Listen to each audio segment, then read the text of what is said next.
Kia ora, ko Hinawai Pounamu Rangihuna toki ingoa no Te Tairāwhiti ahau.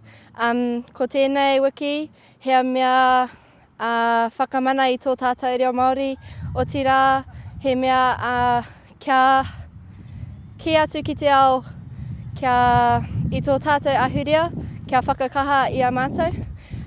My name's Hinawai Pounamu Rangihuna, I'm from Te Tairāwhiti, and this week is to make our language out there and make our tipunas proud. Because of COVID, we couldn't all get together to walk in town, so we just did a little mini march to show this part of town our school and how we support Te Reo Māori. So like seniors, juniors and the intermediate grade made a flag, and we made our own whakatauki to support our language. So the seniors flag was tōku ahurea, tōku oranga, so that means my culture is my living.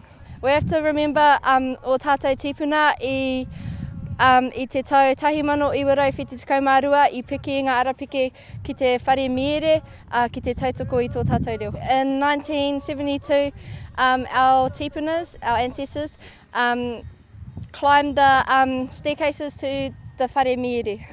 Kia ora whānau, I'm a uri from Tūhoe, I'm also a uri from Te Arawa, but I've been living here in this beautiful land of Te Tairāwhiti under the Korowai Manaakitanga of Ngā Tamariki o te rā.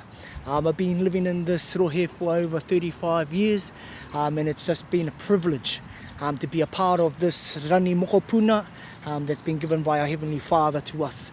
In 1972, our forefathers went to the steps of Parliament and took a petition of 30,000 signatures and bestowed that upon the government so that our reo can be taught inside our mainstream schools, within our kura kaupapas, within our kōhanga reos, and with all of our kuras that are representing our reo rangatira and me ona tikanga.